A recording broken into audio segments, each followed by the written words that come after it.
Hello everyone, welcome back to Pathologic. Last time we ostensibly basically finished day 9. I'm going to try to run back to Aglaya to get my reward because there's like this one quest which we haven't fully finished here. Given how long it took to get here though, I don't think we're going to make it. I'm honestly fine with that. Then after that, of course, we have a show in the theater to watch. Huh? Why is it paused here? Okay. It's my computer being weird. Don't worry about it. After we inevitably fail to get back in time, we'll go watch a show at the theater. And then we will,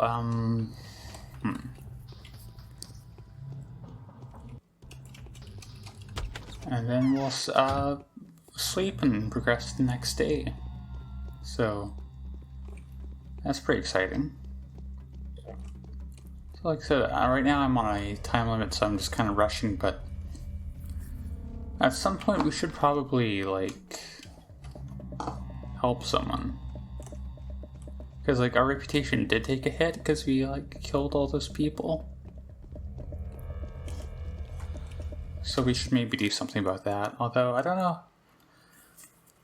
how long it's going to take me to get back. Like, given how things have been going so far, this recording session could end up being mostly just like me running around in bits that gets cut out, and this could end up being a very short video, I guess is what I'm trying to say. So, just a heads up on that front, I guess. I mean, I guess I don't really need to give you a heads up. You'll be able to see the time, how long this video is in the YouTube. But it's a heads up for myself. Like, this could very easily end up being a 5-minute video after editing.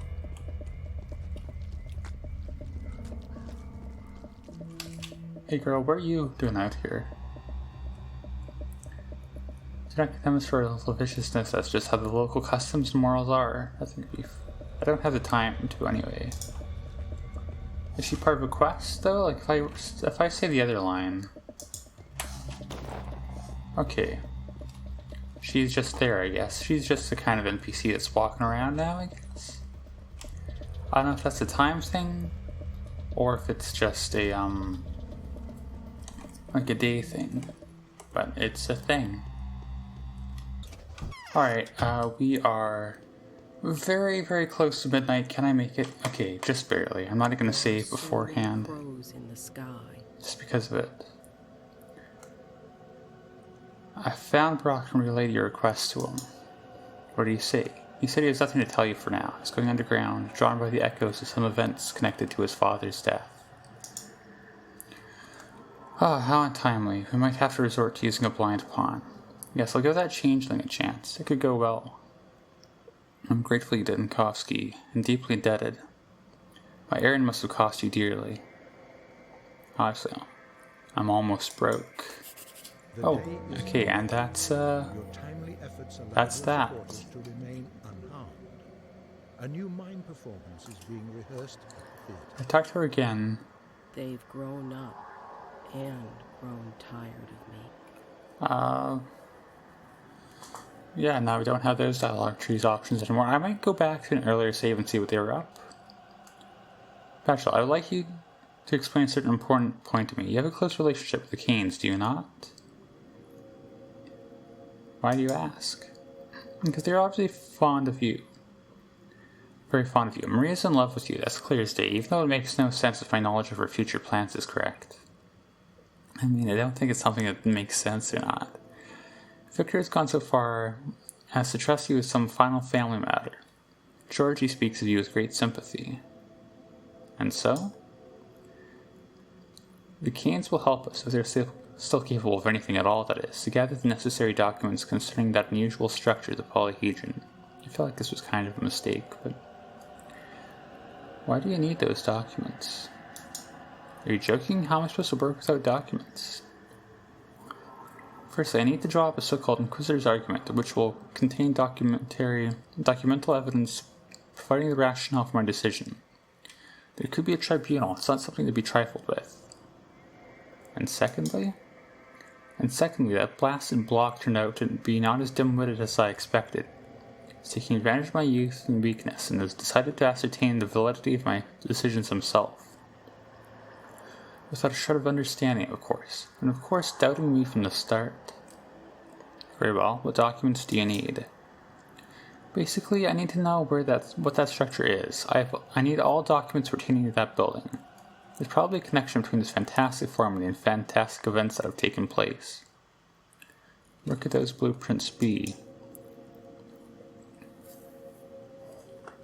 The Canes surely know everything. Maybe they keep copies of the blueprints. After all, the Chimera was built under their patronage. Let them be the ones to make excuses now. Why, it's something to be proud of, not make excuses for. You think so? I believe so. In any case, I'll speak with the Canes. Okay. Oh, that is today's quest. Yeah, I think starting that before may have been a mistake before I saved. You know what? Whoops. The commander and I haven't held council, even though it's against the rules. I might, oops. Okay, not what I meant to do at all. I'll see if I can make the trip back again and save beforehand, just in case you need to do the other dialogue tree option, although I don't think it'll make too much difference. Alright, so I saved, and I managed to get back into this, here, so we can explore some of these. My yesterday's visit to the abattoir was unsuccessful. Yes, I'm aware of that. Well, we're all making a gamble here. But Brock has agreed to help me out. The residents of the abattoir accept him as one of their own and aren't hostile to him. I'd even go so far as to say that he's on good terms with the people who manage the biorhythms of that stone belly. Does he go there regularly? Yes, several times a day. We can learn everything we need from him. But can his words be trusted? Absolutely, both his words and his deeds. Well, I'll trust your insight then.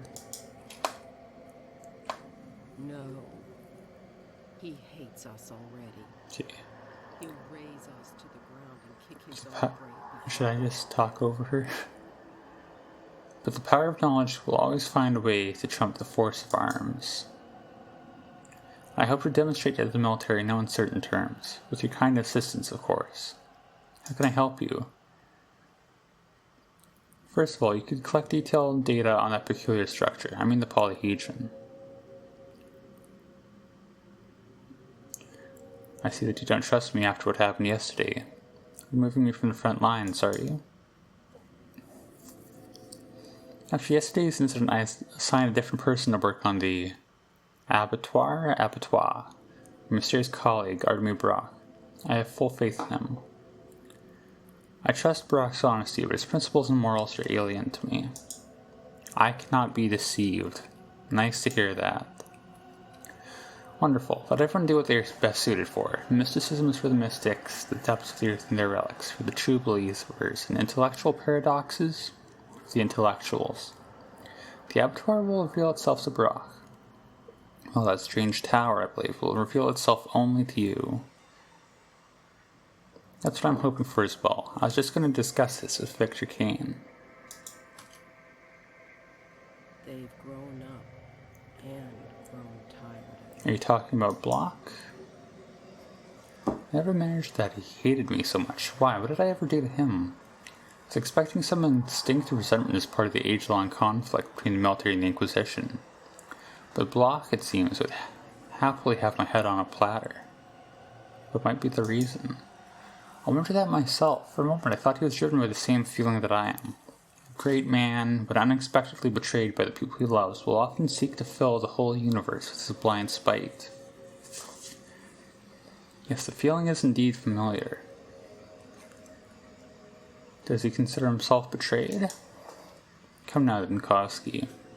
They threw us all in the fire, hoping that we burned to death while simultaneously putting the flame out with our very bodies. What I'm really wondering is whether the intention to destroy the town is the product of his own judgment or comes from the powers that be. Can a commanding officer charged with a mission like this act on his own judgment? Blockwood. He has become full of himself, drunk on his own glory. I have no doubt that he already dreams of himself becoming head of the government or some sort of emergency committee, a consulate at the very least. Besides, who's to say he wasn't instructed to act according to the circumstance? Just like you and me, given the pro forma freedom to decide, but left with no choice in reality. Don't you think that a situation like this would be infuriating to a clever commander like him, who also has the troops' undying loyalty and armaments such as have been shown to us? Free to surround, to die, but never to fire. Could that really have been the actual order? I think so. A legitimate order to act in good conscience, complete with the side note suggesting that he have the last well ready before firing the big guns. Then why send the army here at all? You know, just in case. In case of riots. In case of our defeat. In case both you and I announce that nothing can be saved, the battle cannot be won, and a pandemic is inevitable. In that case, the powers that be would resort to drastic measures. This town is not their only toy, after all, but we have won. Almost. Yes, almost. Have you met a courier on the way? And we have one last dialogue bit to get through. I've been to the tower, Inquisitor. I'm dying to hear your account. What is inside? 1,000 children. Impossible. It's just a specular prism. A crazy chamber with dozens of mirrors and light sources reflecting each other to drive a person insane. Is this some kind of joke? Not at all. Okay. The day is over. Your timely efforts allowed your supporters to remain unharmed. A new mime performance is being rehearsed at the theater. Okay, well, this is a good frame. Let's stick on that for a minute. That's all of our dialogue with, the Inquisitor. So let's go check out that mime performance, I guess. Sky seems a lot brighter than usual for like being at midnight. I don't know if this is like because all the lights or whatever, but okay, we got some letters too, which we will read after the mime performance. We'll go mime it up, we'll come back, we will read the letters, and then we'll go to sleep, I think, is going to be our order of things. Alright, and here we go. My orders were to destroy every building in this town and then to shoot everyone who survives the bombardment. The military only comes when there's nothing to fix anymore. I'm keen on breaking that habit, though. I know that the people that can change the course of the catastrophe have been working here for some time.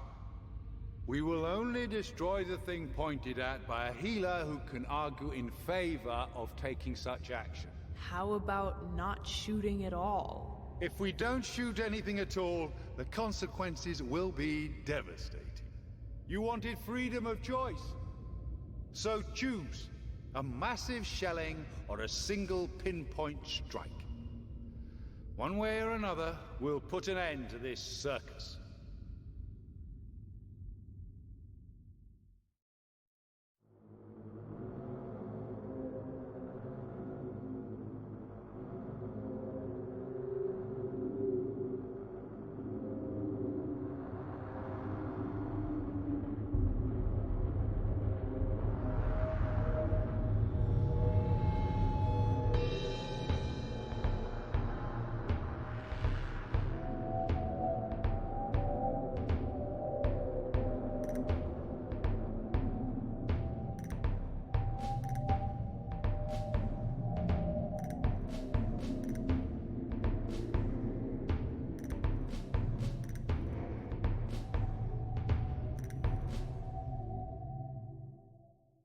Alright, well that was fun. I recognize, I'm guessing one is supposed to be obviously Block's voice, and I recognize Claire's voice. I don't know who the other voice was.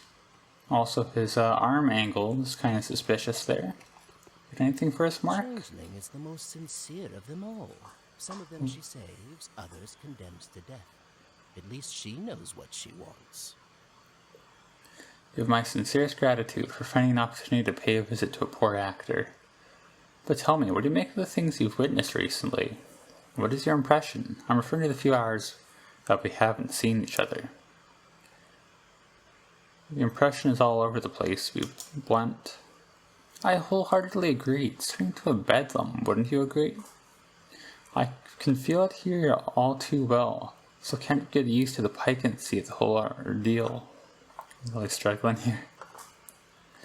See for yourself, I've been thinking about leaving this place of the dead for a while now, but I get the feeling this is exactly the place for me to fulfill my parts. Why did you want to see me? To confirm your sharpest observation, actually. I've got competition now, as you can see. The lowest kind of it, I suppose. I'm no tragedian myself, I'm rather a comedian. But this is a most grotesque and insane parody. And who is the competition? Oh, I remember this. Some mob is trying to act out I'm not sure what to call it. It's not really a performance. Well, they're trying to act out a living image of something by the bone stake. Although I'm not sure living is the best word. Centerpiece is a dying creature, after all. How is that competition? Everybody started to talk about it, interpreting and reinterpreting the act. It's like they do with their very own mask act here. The prophetic excitement is growing by the hour, hand in hand with the anger. Anger? What are they angry about? I don't know. I only have the executor's sardonic reports at the moment. I wouldn't have bothered you with this if not for the nasty smell coming from the detestable farce. Because honestly, who would really believe that it was my Epigenes doing? The mob thinks it's a heavenly portent, no less. Consider my curiosity piqued. I'll have a look when I get a chance. Alright, I didn't expect to get a quest from him, but I'll take it. Yeah, that's the one too, where you go to that lot and they're burning a creature or whatever. Sometimes necessary to play the fool. And yeah, so that's something... I'll have to talk to Aglaia again, because I didn't get her quest today in this save. Got the evening letter from the Inquisitor, day 9. I'm thinking about what I've learned today, and I think I could use your advice, or putting it bluntly, it would help me if you agree to conduct a detailed inspection of the tower. I trust the construction was brought to your attention before, one way or another. If you have indeed established that the walls of the tower provide effective isolation from disease, why didn't you elaborate on this possible solution? If you have found that the construction is too unstable, why didn't you evacuate the children? I'm looking forward to hearing your opinion on the matter tomorrow. Aglaia Lilich. Alright. So we'll head back. We'll talk to her to get that started. Or I guess we could sleep first. The order I don't think really matters for that. And then yeah, we're coming to the end of the recording session too, so like I thought, it's mostly just been me running around. I guess there's been a lot of talk too though with Aglaia specifically, given how much how many dialogue options she had. I'm surprised we managed to get to them all with like 2 minutes to midnight to go, but I'll take it. So we'll go ahead, we'll go up here, and we will save, and we've got some sleeping to do anyways, so we'll go ahead and get on that. And there we go. And it is now morning of the 10th day, 7 a.m. Yeah, I'll wait for the text to scroll by. Sounds pretty exciting. And how much time do we have? We'll go back to the whatchamacallit, the cathedral to talk to Aglaia again, because we know that's going to start off the quest. I don't know whether we want to like tell her we're going to talk to Victor Kane or just go to Peter Stomaton directly. Although I think either path in the dialogue tree gets you to the talking to Peter Stomaton. So maybe because of that we'll go with the talking to Victor Kane route, just for the sake of like thoroughness. Because like if there is a divergence, I'm guessing we'll only get it if we do the talking to They've grown up and grown tired of that. Here, yes, I'm quite fond of the Canes. Okay, then it's skipping ahead to here.